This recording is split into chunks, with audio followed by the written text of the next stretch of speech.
전염병이라는 거 그전까지만 하더라도 전혀 우리가 이것이 이렇게 고통스러운 건 줄을 몰랐죠. 생각하지도 못했는데 이게 우리의 삶의 곳곳에 얼마나 큰 아픔을 주고 있는가 하는 것을 지금 깨닫게 됩니다.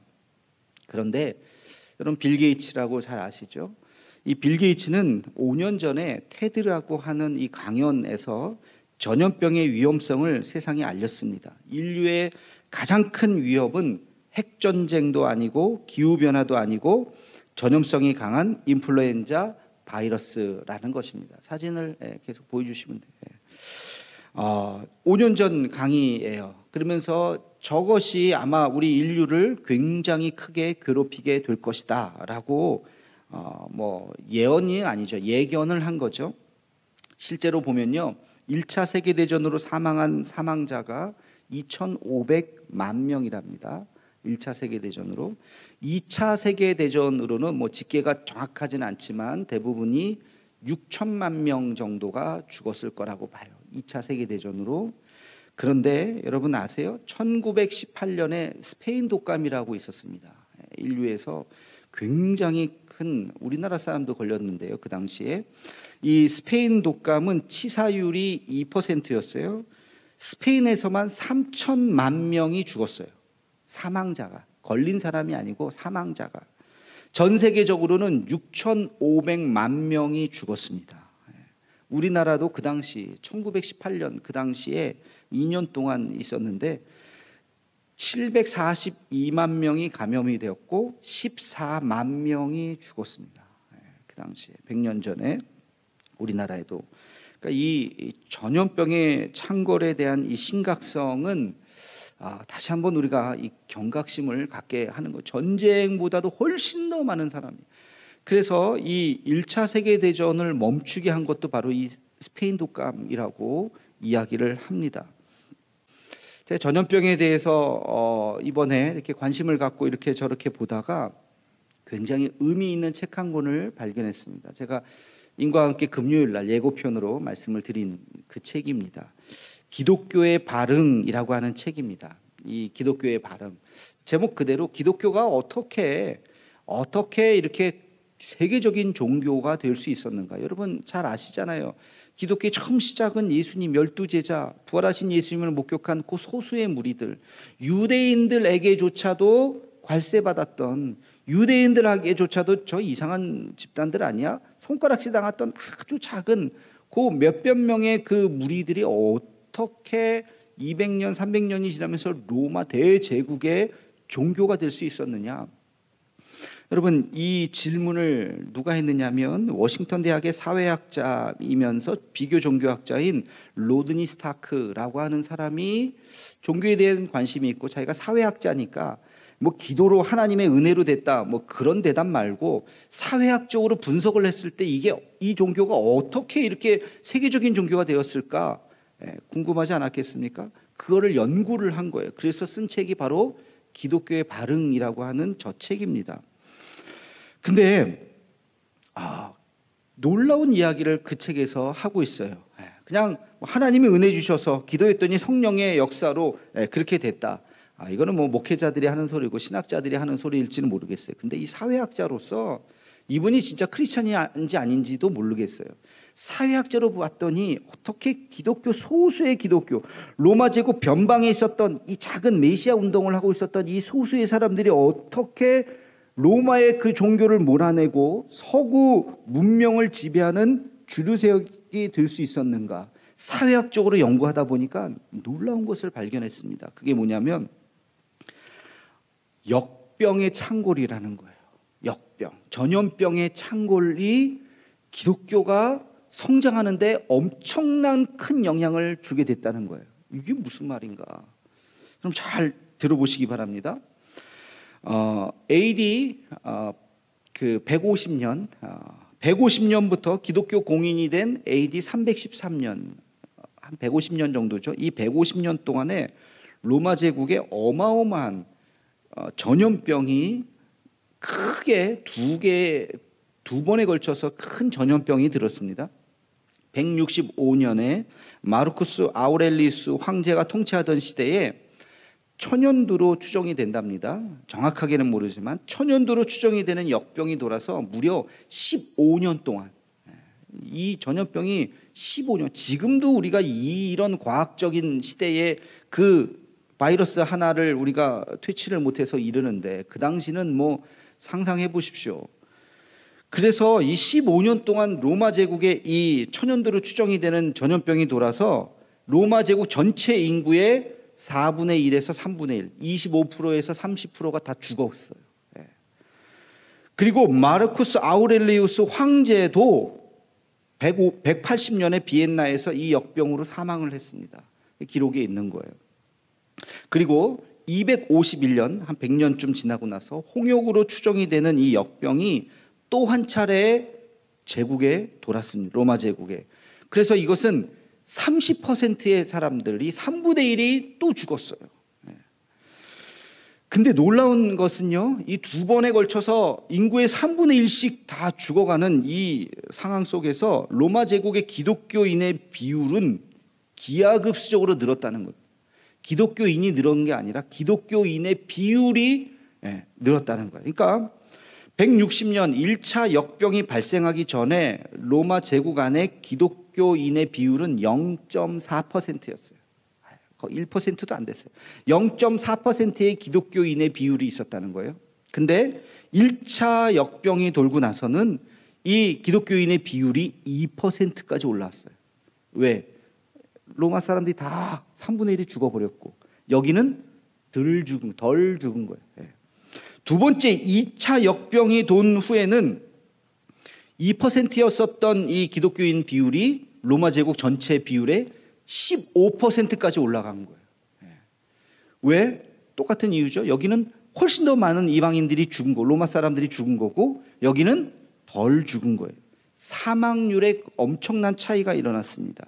로마 전체 인구의 30%가 로마 사람들, 예수 믿지 않았던 비그리스도인들이 죽은 반면에 기독교인들은 불과 10%만 죽게 되었다는 거예요. 여러분 여기까지 들으면 야, 하나님의 은혜구나, 하나님이 우리 그리스도인들을 이렇게 지켜주셨구나, 그렇게 생각을 하고 아멘 하고 넘어가실지 모르겠는데, 이 책에서는요, 이분이 사회학자라 그랬잖아요. 그걸 뭐 아멘, 하나님의 은혜 이렇게 결론을 내리자. 왜 그랬을까? 이유가 있다는 거예요.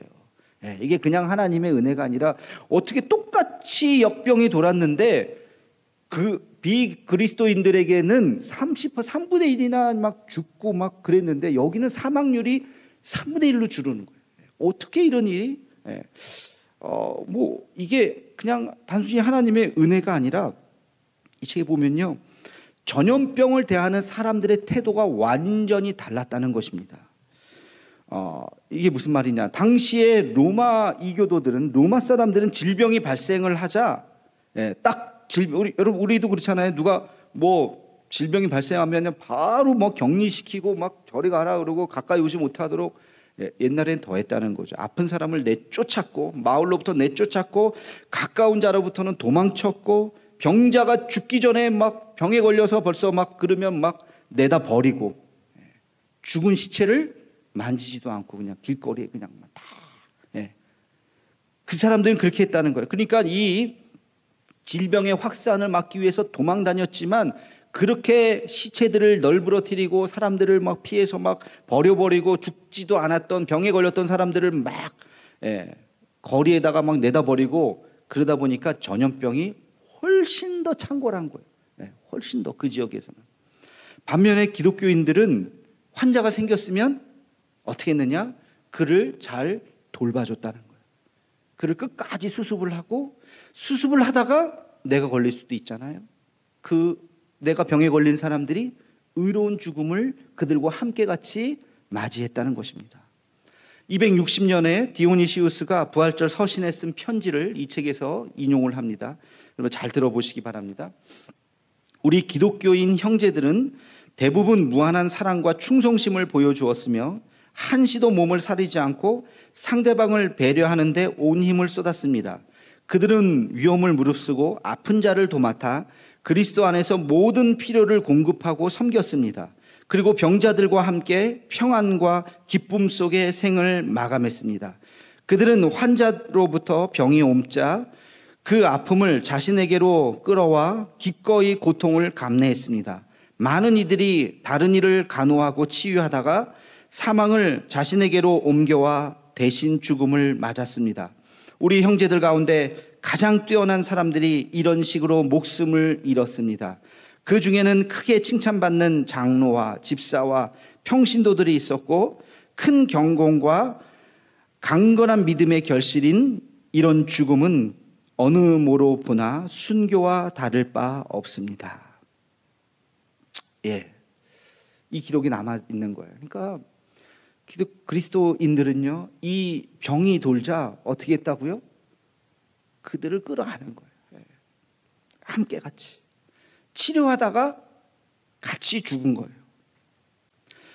전염병의 세계사라는 책이 있어요. 전염병의 세계사라는 책을 쓴 시카고 대학의 역사학자 윌리엄 맥닐, 굉장히 유명한 분입니다. 이 사람이 뭐라고 이야기했냐면, 모든 통상적인 서비스가 중단되었을 때 상당히 기초적인 간호만으로도 사망력을 현저히 낮출 수 있을 것이다. 그러니까 통상적인 서비스가 약이 없잖아. 약을 쓸 수가 없는 그런 상황에서 기초적인 간호, 이게 뭐냐? 가령 물과 음식을 제공하는 것만으로도 일시적으로 쇠약해진 사람들이 비참하게 소멸하는 대신에 스스로 건강을 되찾을 수 있도록 도울 수 있다는 거예요. 물과 음식을 옆에서 간호하고 땀 닦아주고 주물러주고 뭐 할 수 있는 게, 그렇게 기초적인 간호만 해도 사람들이 일어날 수 있다는 거예요. 이게 전염병의 세계사를 쓴 윌리엄 맥닐의 이야기입니다. 그리고요, 이 책에서는요, 로드니 스타크, 아까 기독교의 발흥, 이 책에서 놀라운 이야기를 그 다음에 합니다. 전염병 초기에, 전염병이 초기 이제 그때에, 이 사람 왜 이렇게 아프지? 그러면서 그들을 막 이렇게 돌보고 그랬던 그리스도인들에게, 그들을 돌봐줬던 그리스도인들에게 그들을 간호하는 동안에 뭐가 생겼냐? 항체가 생긴 거예요. 돌봐주면서. 그래서 면역력이 생긴 사람들이 나타나기 시작한 거예요. 그러면서 그 면역력이 생긴 사람들, 나는 괜찮네? 이 사람들이 하나의 그룹이 된 거예요. 집단이 된 거예요. 그래서 이 사람들이 아픈 사람들을 헌신적으로 돌보기 시작한 거예요. 마치 이 책에 보니까 전신갑주를 두르듯이, 그들이 마치 전신갑주를 두르듯이 환자 사이를 돌아다니면서 치유해주고 고쳐주고 그들을 돌봐주었다는 것입니다. 그래서 313년 콘스탄틴이 황제가 되었을 때 기독교를 공인했다 그랬잖아요.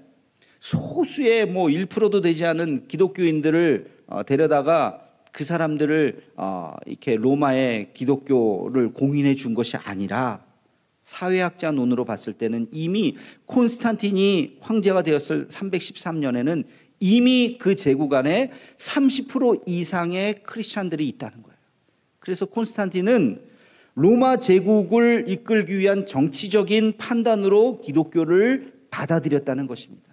저는 그 주장이 틀린 얘기가 아니라고 생각해요. 자기의 정치적 계산에 따라서 기독교인들의 이미지가 너무너무 좋았기 때문에, 기독교의 이 신앙을 바탕으로 이 제국을 건설해야 되겠다라고 판단을 했다는 거. 이미 그 당시에 신실한 크리스찬들이 많이 넘쳐 났었다는 것입니다. 저는 이 책을 읽으면서 소름 끼치는 하나님의 섭리를 발견했습니다. 그게 뭐냐? 역병을 통해서 하나님께서 놀라운 역사를 하고 계신다는 것을 여러분, 우리는 깨닫게 되는 것입니다. 당시 이 그리스도인들은 이 역병이 하나님의 놀라운 섭리가 어떻게 나타날지 몰랐겠죠. 지금 당장 내 주변에 있는 사람, 내 가족이 막 병에 걸리고 고통스러워하고 죽어가는데, 지금 이게 하나님의 역사를 생각할 겨를이 있었겠습니까? 그냥 사랑하는 내 이웃들, 우리 교우들을 돌보고 사랑하고, 그러다가 자기도 병에 걸리고, 그러다가 자기도 같이 죽고, 그 사랑을 나누다가 죽는, 그러나 하나님의 놀라운 큰 그림은 이 기독교를 그 당시에 완전히 로마의 종교로 만들었다고 하는 것입니다. 역병이 창궐했을 때 많은 그리스도인들이 희생당했다 그랬죠. 그러나 그들은 세상 사람들처럼, 그런 이방인들처럼 병에 걸린 사람을 내다 버리지 않았다는 거예요. 성경의 가르침대로 어떻게 했어요? 약한 자를 돌보고 죽어가는 자들의 친구가 되어주고 그들을 손을 잡아주고 그들을 위해서 기도해 주었다는 것입니다. 그러다가 감염이 되어서 죽은 자들도 있었겠죠. 그 장례식은 누구를 원망하는 장례식이 아니라 순교의 영광의 장례식이 되었던 것입니다. 그리스도의 사랑과 희생을 경험하는 순간이 되었던 것입니다. 그 결과가 어떻게 됐습니까? 놀랍게 로마라고 하는 이 엄청난 제국의 종교가 기독교가 될 수 있었던 것입니다. 오늘 이사야서 본문에 보면 이런 말씀이 있습니다. 내 생각이 너희의 생각과 다르며 내 길이 너희의 길과 다름이니라. 여러분, 학생들 생각과 선생님의 생각이 같을 수 있겠습니까? 학생들은 어떻게 하면 숙제 적게 내줬으면 좋겠다, 많다고 그러고 이거 안 했으면 좋겠다 그러고, 그죠? 선생님들은 숙제 내줄 수밖에 없잖아요. 누굴 위해서 내줘요? 본인을 위해서 내줍니까? 니들을 위해서 내주는 거야. 인간의 생각과 하나님의 생각이 어떻게 같을 수 있겠습니까? 우리는 그냥 하루하루 살면서 죽겠다 그러고 아우성치고, 그러나 하나님은요, 이 우주를 운행하시는 하나님이신 줄로 믿습니다. 이 역병을 통해서 하나님께서 하시는 이 엄청난 하나님의 그림이 있다는 것을 우리는 믿어야 할 것입니다. 코로나19 사태로 한 가지 확실해진 건 있죠. 한 가지 확실해진 거, 신천지의 존재가 만천하에 드러난 거예요. 그죠? 어제도 뉴스 들어보니까 무슨 집단 거주하는 집단 시설이, 그러니까 아파트가 어떻게 그걸 임대 아파트라 그러는데 어떻게 자기들이 그렇게 많이, 그 단지의 70% 뭐 80%가 신천지 사람들이 들어가서 하는지, 이게 분명히 무슨 커넥션이 있지 않나. 하여튼 그런 데가 몇 군데가 있다 그러죠. 전국적으로 아마 수십 군데 수백 군데, 그러니까 젊은 애들이 집 나가서 그런 데 가서 있고 그러죠. 거기 뭐 한 달 월세가 2만 원 3만 원, 야 신천지로 와, 집 줘 아파트 줘, 그렇게 꼬셔가지고 데리고 나가는 거예요. 저도 몰랐어요, 그런 게 있는지는. 이런 것까지 지금 다 밝혀지는 거야, 온 국민이. 야, 이래도 신천지에 가는 사람이 있는지 모르겠어요. 이제는 없겠죠. 이제는 거기서 빠져나오는 사람을 교회가 어떻게 수용하느냐, 이제 그게 아마 우리 한국 교회의 문제일 겁니다. 의심 없이 받아줄 수 있을까? 저 사람 진짜 회심했나? 아니면 괜히 회심한 척 하는 건가? 야, 이거 참 구분하기가 쉽지 않을 것 같아요. 아무튼 하나님의 이 바이러스를 통한 하나님의 놀라운 섭리가 분명히 있을 줄로 믿습니다.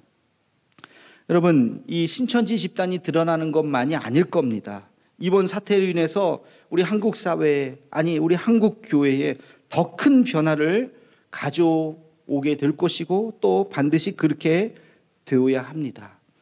우리는 하나님의 놀라운 섭리를 볼 수 있는 믿음의 눈이 있어야 할 것입니다. 하나님께서 요셉을 애굽의 노예로 팔려가게 하셨죠. 팔려가면서 요셉이 얼마나 눈물을 흘렸겠습니까? 이게 뭐지? 내 인생이 뭐지? 하나님이 뭐지? 아버지가 말씀하셨던 그 하나님이 뭐지? 하나님의 큰 그림은 뭐였어요? 요셉을 통해서 이스라엘 민족을 구원하는 거였어요. 여러분, 하나님께서 모세를 광야로 보내셨죠. 40년 동안 나이 80이 되기까지 그냥 평범한 할아버지로 그냥 살게 하신 거예요. 그러나 모세를 부르셔서 그 광야를 이스라엘 백성들이 40년 동안 살게 하는 지도자가 되게 하셨다는 거예요. 다윗은 사울을 피해서 10년 동안 도망자의 삶을 살았죠. 얼마나 두려움 속에 하루하루 그 사람들이 나를 죽이지 않을까 도망다니면서 살았겠습니까? 그런데 그 10년의 세월 동안 다윗은 수많은 사람들과의 관계를 맺었어요. 다 다윗의 편을 만들었어요.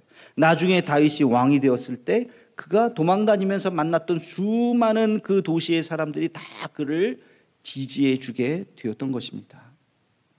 하나님의 섭리는 우리가 실패라고 생각하지만 그것이 실패가 아니라 뭐가 됩니까? 성공이 되는 것입니다. 우리가 약하다고 생각하고 우리가 연약하다고 생각하고 우리가 이것 때문에 안 된다고 생각하는 그것 때문에 하나님께서는 놀라운 역사를 일으키시는 줄로 믿습니다. 이게 하나님의 섭리인 것입니다. 이 코로나 바이러스로 여러분 사회적 거리두기라는 캠페인을 지금 하고 있죠. 뭔지 아시죠? 되도록이면 만나지 말고 전화로 하고 사회적으로 거리를 두자는 거예요. 제가 이 캠페인을 가만히 보면서 굉장히 의미 있는 것이다 하는 생각을 하게 됩니다. 특별히 우리 그리스도인들에게서 영적으로 의미 있다. 특히 우리 지금 사순절 보내면서 이 사순절이 끝나기 전까지 아마 이 사태가 마무리되리라고 기대를 합니다만, 사순절을 보내는 우리들 사회적 거리를 두면서 그러면 홀로 있는 거예요. 하나님 앞에 우리는 홀로 있는 시간을 가져야 하는 것입니다. 많은 분들이 그런 이야기를 해요. 두 가지가 달라졌어요. 뭐가 달라졌어요? 그랬더니 이번 사태로 인해서 시간이 일단 많아졌어요. 만날 수가 없으니까. 회식도 없고 모임도 없고, 그러니까 시간이 좀 많아졌어요. 또 하나는 뭐예요? 가정에 충실하게 됐어요. 집에 들어가야 되잖아요. 그렇죠? 밥도 뭐 밖에 나가서 문도 다 닫혀 있고 뭐 밥 먹는 시간 집에 가서 밥 먹자. 집에 있는 시간이 많아졌다는 거예요. 근데 가만히 생각하면 이 두 가지가요, 우리가 그동안 잃어버리고 있었던 거예요. 너무나도 바쁘게 현대인들 살고 있었는데 분주하게. 저도 뭐 스케줄 하루에 뭐 3개, 4개씩 무슨 모임 만나고 근데 싹 지우면서 텅 비어 있는 이 3월 스케줄을 보면서 참 좋더라고요. 그러면서 우리가 잃어버렸던 나 자신을 만나는 순간이에요. 그리고 그동안 소홀히 있었던 내 사랑하는 가족들, 내 자녀들과 함께하는 시간을 우리는 강제적으로 갖게 된 것입니다. 이것이 얼마나 소중한지 몰라요. 이 사회적 거리두기 캠페인은 그동안 우리가 잃어버렸던 것을 다시 한번 회복하는, 다시 한번 그것을 찾는 소중한 시간으로 우리 모두에게 다가가기를 간절히 소망합니다. 여러분, 교회도 마찬가지입니다. 교회도 그동안 양적 성장을 그렇게 강조했죠. 전도해라 또. 그래서 또 다시 건물을 짓고 또 다시 건물을 짓고. 근데 이제는 모임이 두려운 시대가 돼서 오면 안 돼요. 오지 않으면. 교회가 뭔가, 교회의 본질에 대해서 다시 한번 생각하게 됩니다. 교회가 건물이 아니었구나. 교회라고 하는 것이 건물이 아니라 사람이었구나 하는 것을 다시 한번 생각하게 돼요. 어떤 시스템과 프로그램에 의해서 돌아가는 것이 아니라 말씀에 의해서. 여러분, 저와 여러분을 지금 연결해 두는 끈이 뭐예요? 말씀이잖아요. 말씀. 제가 매일매일 새벽 말씀, 짧지만 그 말씀을 매일매일 영상을 통해서 올리고, 여러분 그 말씀을 통해서 들으시면서 말씀을 통해서 우리가 교회라고 하는 그 눈에 보이지 않는 공동체를 우리가 만들어 가는 것입니다. 그리고 각 가정은 성전이 되고 있습니다. 여러분, 가정에서 예배 드리시죠? 부부가 함께 같이, 자녀들과 함께 같이 각 가정이 성전이 되는, 거룩한 하나님의 전이 되는 역사가 있기를 주의 이름으로 축원합니다. 이번 기회를 통해서 우리 교회도, 나 자신도 정말 중요한 것이 무엇인지 다시 한번 찾아보는 시간이 되기를 원합니다. 우리의 시선이 눈앞에 있는 것, 그래서 누구를 원망하고 누구를 탓하고 그리고 누구를 욕하고 하는 데 머무는 것이 아니라 하나님의 시선으로, 이것을 통해서 하나님께서 우리에게 주시는 놀라운 하나님의 그림이 있다는 것을 깨닫고 하나님이 만들어가는 하나님의 큰 나라를 우리가 가슴에 품으며 이 시간을 보낼 수 있는 우리 모두가 되기를 주의 이름으로 축원합니다.